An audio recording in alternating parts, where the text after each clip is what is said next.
Hi, Dawn here with a short tutorial for you on creating rotation at the hip through using anchoring our foot a little bit differently, and using this idea of levers.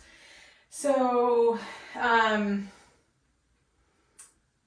I was at a continuing education workshop this weekend, and one of the movements we were playing with was a forward fold, okay?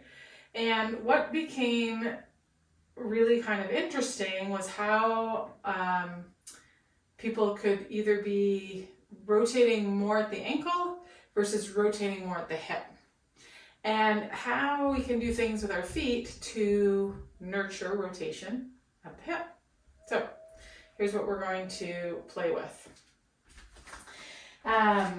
And this is that like slippery edge of learning. I'm like figuring this stuff out too. So what I'm going to get you to do is just stand on the ground and do whatever it means to you to forward fold. Also, yay, my heel is on the ground.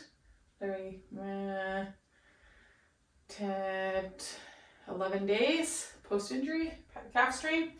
Okay, so feet are on the ground. Do whatever it means to you to forward fold. Okay? So feel how that is. Now, we're going to come up on the yoga blocks. You want to be on firm yoga blocks, not a soft, squishy surface. This could also be like a stack of hard covered books. Now, as soon as we get up here, there's like an action of, like, I know I can't drop my heel because the ground's too far away. So, but I can reach down through my heel without dropping my heel. So I want you to do that. I want you to reach down through your heel without dropping your heel, and then do whatever it means to you to forward fold. Keep reaching down through the heel without dropping the heel. Okay, notice how this forward fold feels, where the lines of tension are, how supported, secure, whatnot you feel in it. Okay, so we're going to add one other element. This element is still reaching through the heels without dropping the heels. As you fold over, I want you to think about lifting up your transverse arch, lifting up the front arch of your foot. You'll fold in much quicker, but notice how much you rotate at the hip versus the first forward fold. Okay, and then come on back up. So let's do that one more time. This action of reaching down through the heels without dropping the heels, and literally think of it as like the calf stuff, but from behind the knee, reaching down through the heels without dropping the heels, and as you fold, pull up the front of the foot. Notice that forward fold for you.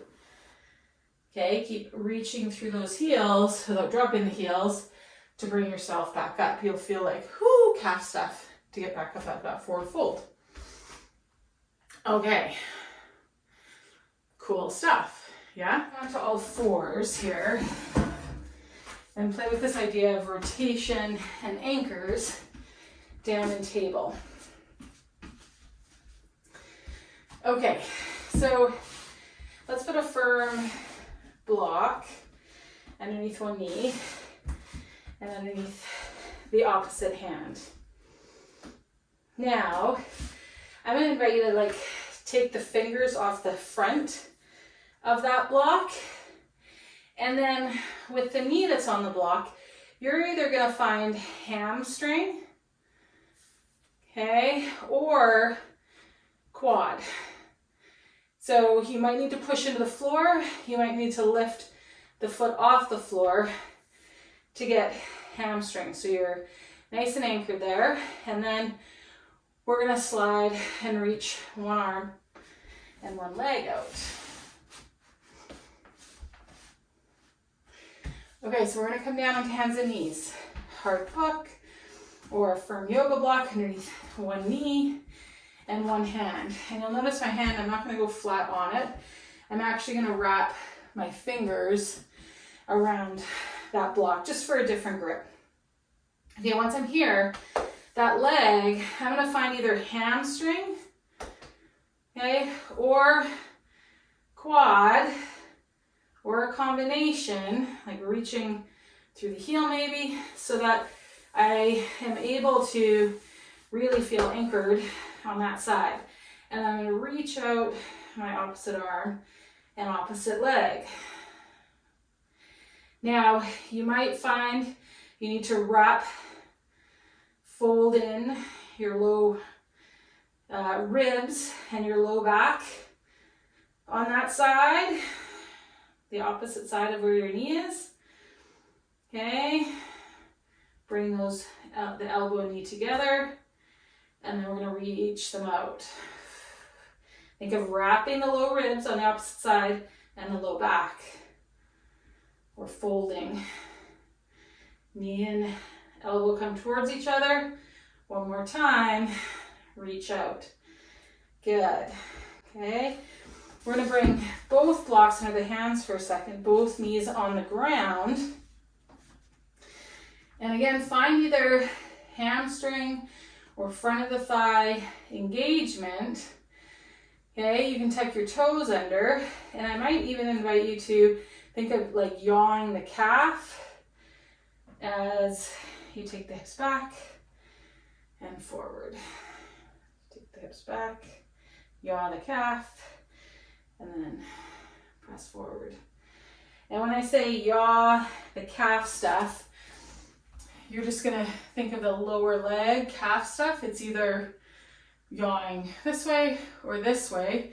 And the reason I'm not gonna tell you what way is your system knows which way it needs to move to get out of the way and make space. So you just simply have to think, yaw the calf stuff.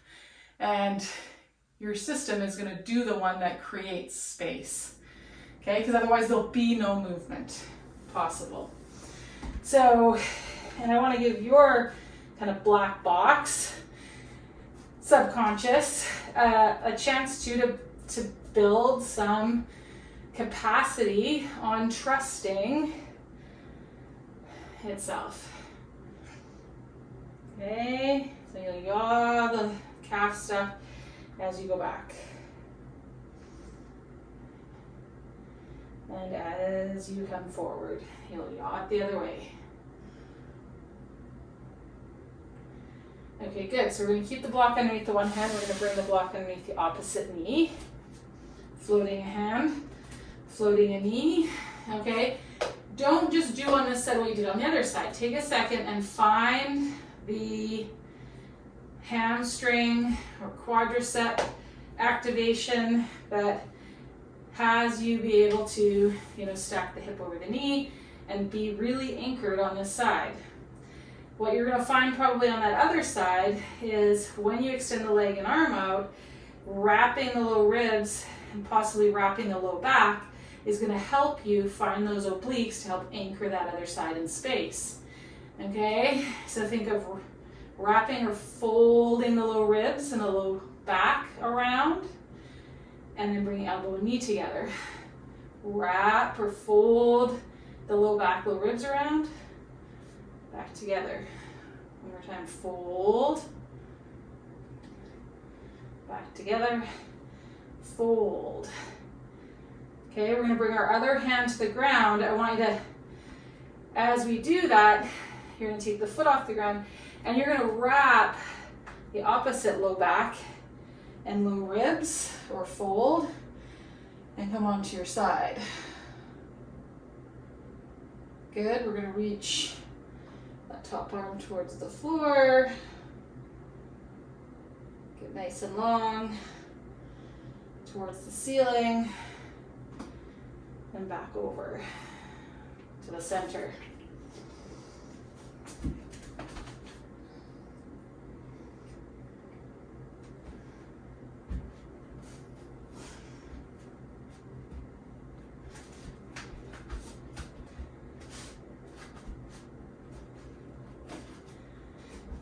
Okay, and now we're gonna go to the other side, the side that the knee's on, and as we turn to the side, I'm gonna wrap the low ribs, the low back, the hip point to bring me into the side scale position.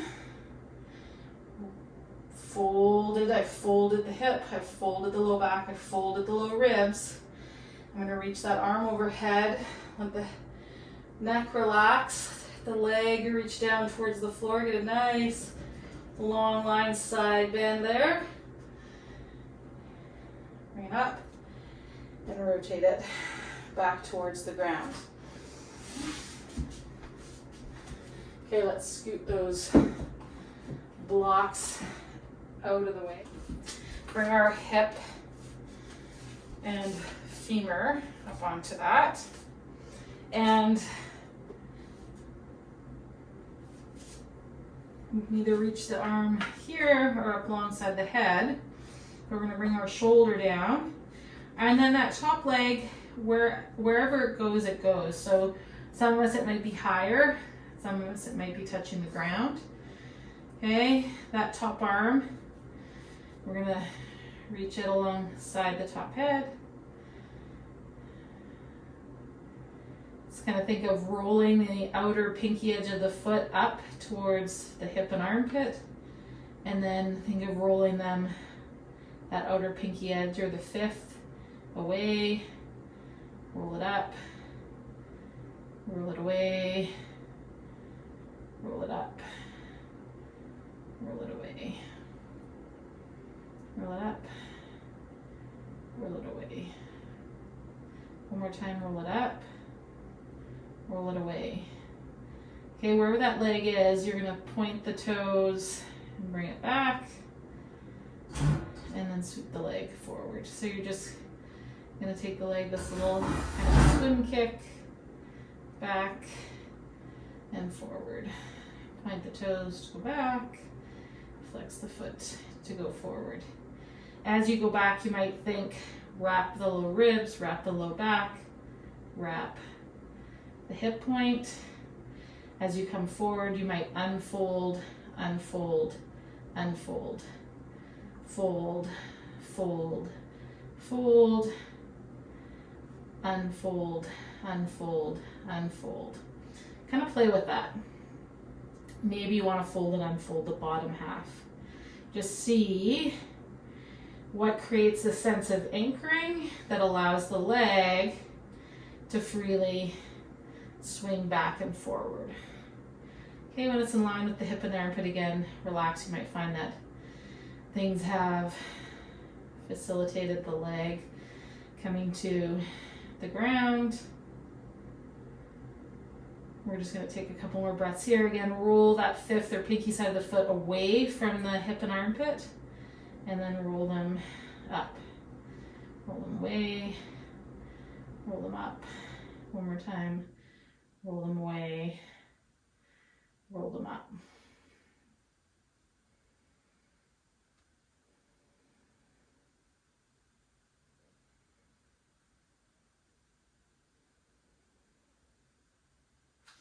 Okay, you're going to sweep that arm forward, curl yourself into a bit of a ball, bend that top knee, bringing yourself up, and then we'll switch. So we're on the other side here.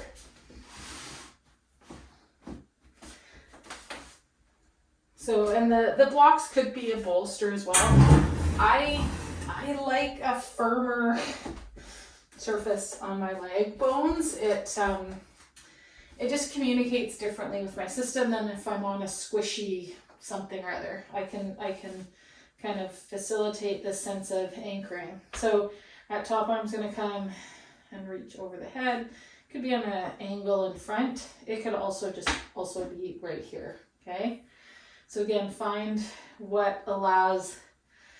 If we think of our body as a teeter-totter, it allows us to anchor kind of down this end of the teeter-totter so that we can explore from the fulcrum point of our hip, the other end of this teeter-totter as we reach the leg back and kick it forward. Sweep the toes back and kick it forward.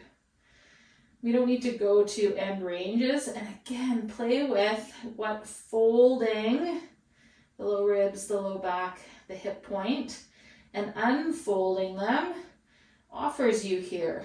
Fold them, unfold them. Maybe you want to explore the bottom half, folding and unfolding it, okay?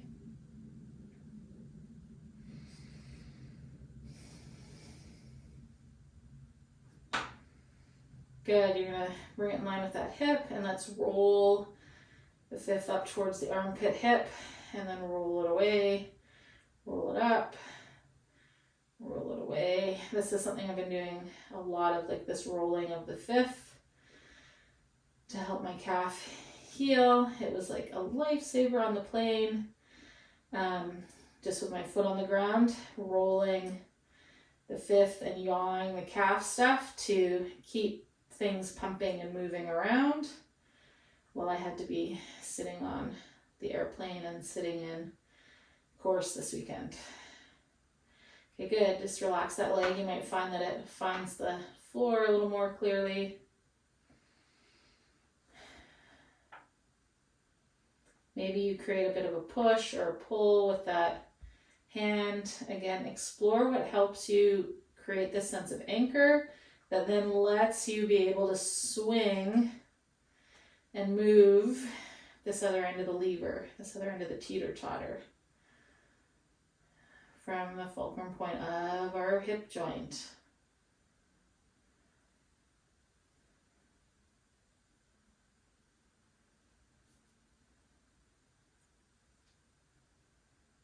Okay, relax that leg. You're going to bend that knee, bend the elbows, kind of roll forward, press yourself up. Just scooch those blocks to the side and come onto the backs. Since I've got the chair here today, I'm going to use it to bring my legs, elevate them a little bit.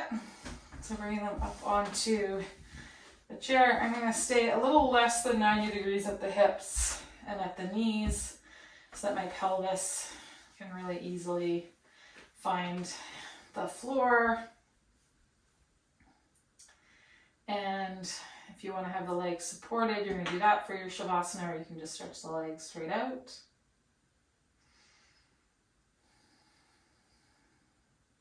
The next few breaths with the intention of practicing being the observer, practicing not tinkering, not fixing, not tweaking, simply noting.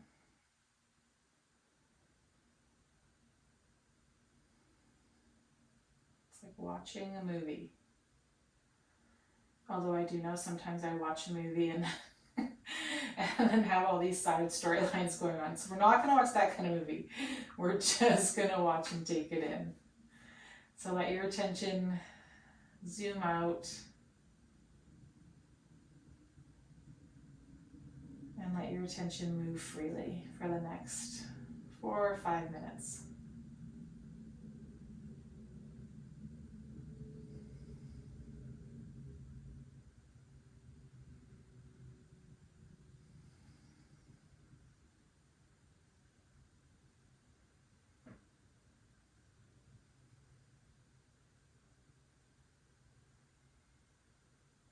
Be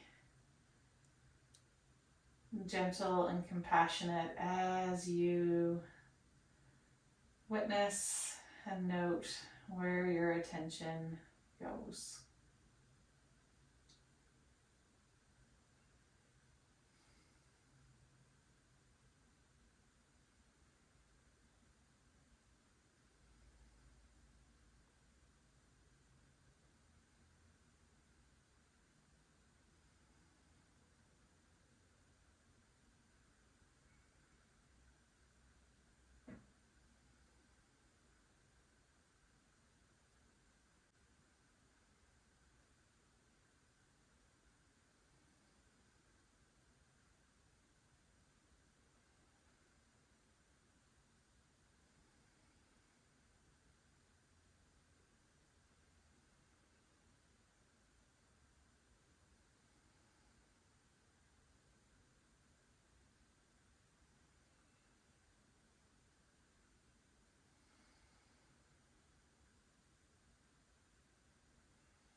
the next few breaths. You might lengthen the inhale and the exhale. Bring your attention back into the sounds of my voice, the room you're in, the feeling of the air on the skin, any sensations of pressure or numbness or tingling. And start to bring movement back to the body in whatever way you feel called to today.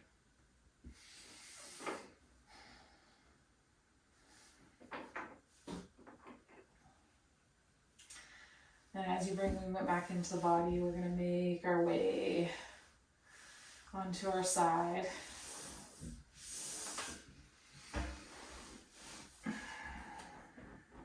Using the arm and the hand, press yourself up.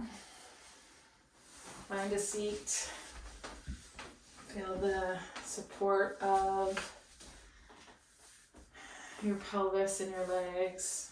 Hands might find your lap, palms might come to the left of the breastbone. Just let your attention stay inward.